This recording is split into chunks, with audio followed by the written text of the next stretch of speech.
आत्मदेव तो चाहते थे कि संतान हो, लेकिन धुंधुली नहीं चाहती थी।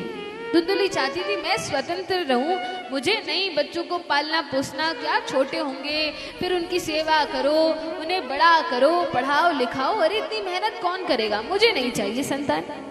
लेकिन अब फल दे दिया, अरे अब क्या करें, नहीं खाएंगे तो आत्मदेव ब्राह्मण डांटेंगे, और खा लिया, हो सकता है संत की बात सच निकल जाए और पुत्र उत्पन्न हो जाए। धुंधुली को तो पुत्र चाहिए नहीं था, तो उसने अपनी सखी से जाकर कहा, सहेली से कहा। सहेली भी बड़ी दुष्ट स्वभाव की थी, उसने कहा कि अरे एक काम करो, ये फल तो तुम गाय को खिला दो, वंध्या गाय को।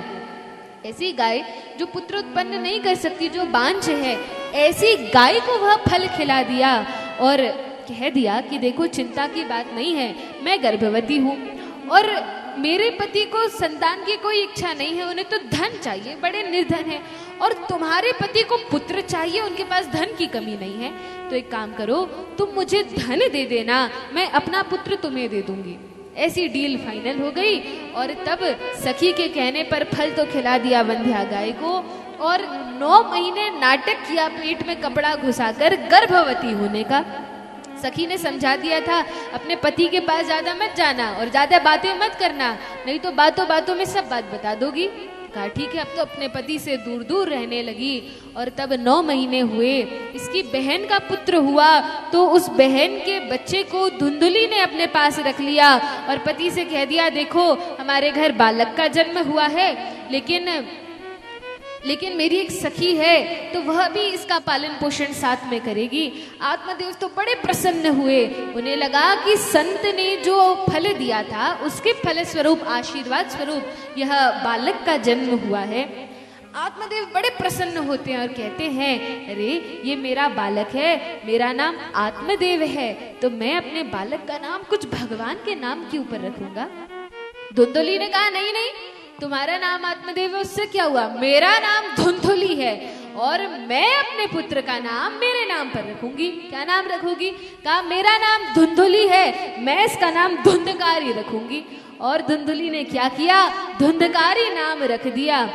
जैसे बच्चे का नाम होता है वैसे गुण उसमें आने लगते हैं, तो इसने धुंधकारी नाम रखा। नाम का बड़ा प्रभाव होता है, बहुत प्रभाव पड़ता है, बार बार उस ध्वनि को बालक सुनता है, उसका प्रभाव होता है। धुंधकारी नाम रखा और तब तो ऐसा दुष्ट दुराचारी संस्कार शून्य पुत्र निकला। बचपन में ही बहुत नटखट था, जहाँ साधु संत तपस्या करते थे उनकी आसन खींच लेता था, छोटे छोटे बच्चे खेलते थे तो उनको पकड़ के कुएं में फेंक देता था, और ऐसा यह बालक हुआ। लेकिन गाय को जो फल डाला था तो उस फल स्वरूप उस वंध्या गाय को भी पुत्र हुआ, और गाय के गर्भ से बछड़ा नहीं निकला, लेकिन क्योंकि संत ने आशीर्वाद दिया था मनुष्य बालक का, इसलिए उस गाय के गर्भ से भी मनुष्य बालक ने जन्म लिया। लेकिन क्योंकि गौ माता के गर्भ से उसका जन्म हुआ था, इसलिए कान गौ के समान थे, बाकी संपूर्ण शरीर मनुष्य जैसा था, और उन बालक का नाम रखा गया गौकर्ण, गौ के जैसे कान जिनके हैं। और संत ने कहा था इस फल को जो खाएगा उसका बड़ा सदाचारी पुत्र होगा। तो ये गौकर्ण महाराज तो माता पिता की बड़ी सेवा करने वाले और बड़े शुद्ध सात्विक स्वभाव के, भगवान के सुंदर भक्त के रूप में सुशील सदाचारी संस्कार संपन्न निकले, अपने पिता की बात मानने वाले, हमेशा शास्त्रों का पठन पाठन करने वाले, ऐसे ये पुत्र हुए।